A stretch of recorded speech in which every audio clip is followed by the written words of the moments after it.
결국 법무부가 폐지를 코앞에 둔 검찰청 마지막 검사장 인사검증에 착수했다는 소식이 떴습니다.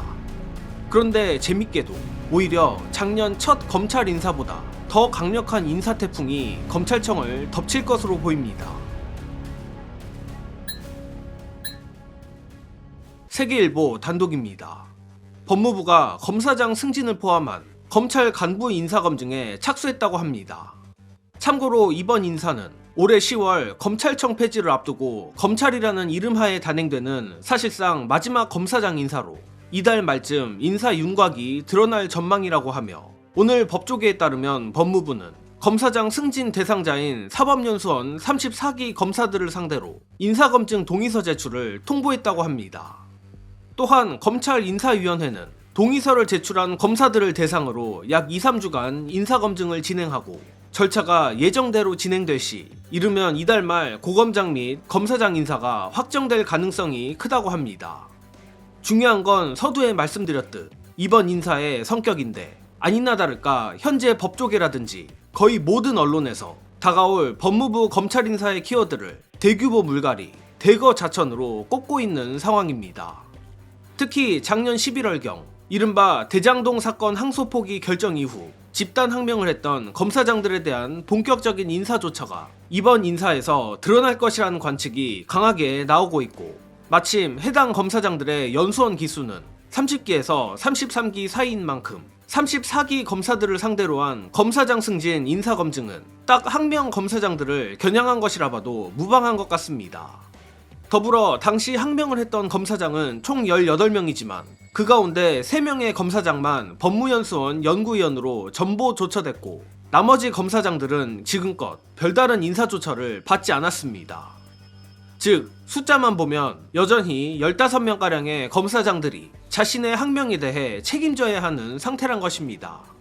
재밌는 건 최근 법무부가 법무연수원 연구위원 정원을 대폭 늘리는 작업을 병행하고 있다는 건데, 지난달에는 법무연수원 연구위원 정원을 기존 12명에서 23명으로 확대하는 내용을 담은 개정안을 입법 예고한 바 있습니다.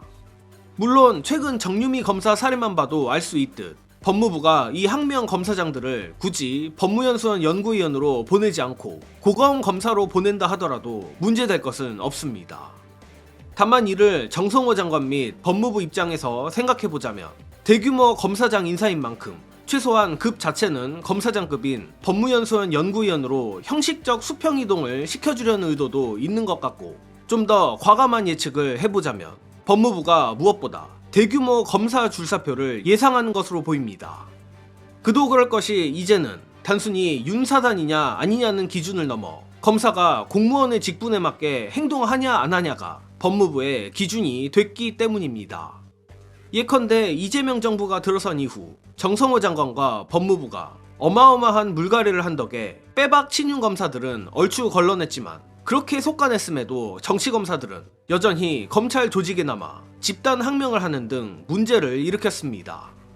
그러나 법조계의 예측처럼 다가올 검사장 인사에서 항명 검사장들을 대거 연수원 연구위원으로 좌천시킨다랄지, 그중 심한 인물은 정유미 검사처럼 평검사로 강등을 시키는 식의 강력한 조치를 한다면 이른바 나다 싶은 정치검사들은 알아서 조직을 떠날 수밖에 없습니다. 물론 그럼에도 떠나지 않겠다면 정유미처럼 이악 물고 후배 검사 밑에서 일을 하면 될 노릇입니다. 아무튼 이번 법무부의 검사장 인사검증이 하필 34기에 맞춰진 점만 봐도 그야말로 잔존 친윤, 잔존 정치검사들을 완전히 절멸시키겠다는 의지가 강하게 느껴지는데, 정치검사 박멸이라는 중요한 명분 외에도 이번 인사가 너무나 중요한 이유는 또 있습니다. 바로 크게는 내란 청산, 구체적으로는 2차 특검의 성공 여부 때문입니다. 이 부분은 박은정 의원의 깔끔한 설명으로 대신하겠습니다.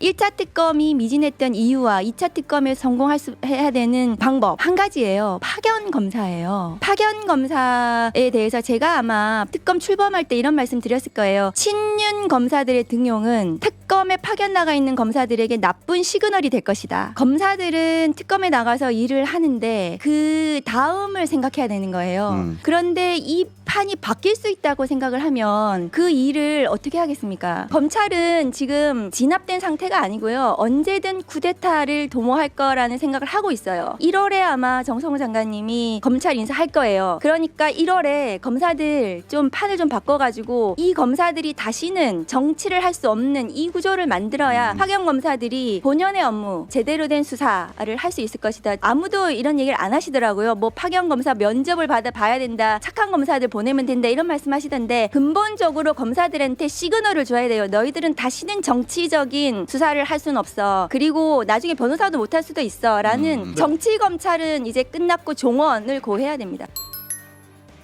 저는 개인적으로 정성호 장관이 지금껏 나쁘지 않게 장관으로서 잘 해왔고, 특히 대북 송금 사건 관련 수원지검 감찰은 신의 한 수라고 평가합니다.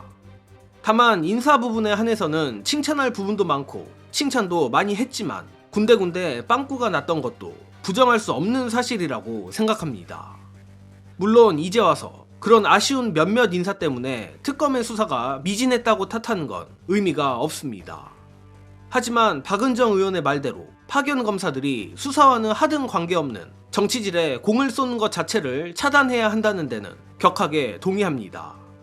그 연장선상으로 다가올 검사장 인사에서 공무원의 직분을 잊은 학명 검사장들을 모조리 인사조처하는 것은 당연하며, 더 나아가 검사장뿐 아니라 그 밑에 부장검사, 일반 검사들에 대해서도 더 엄격한 잣대로 인사평가를 해야 합니다.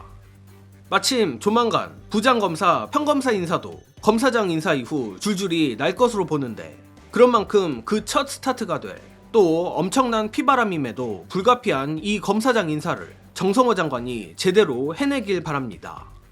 이번 소식은 여기서 마칩니다. 영상 봐주신 여러분 감사합니다.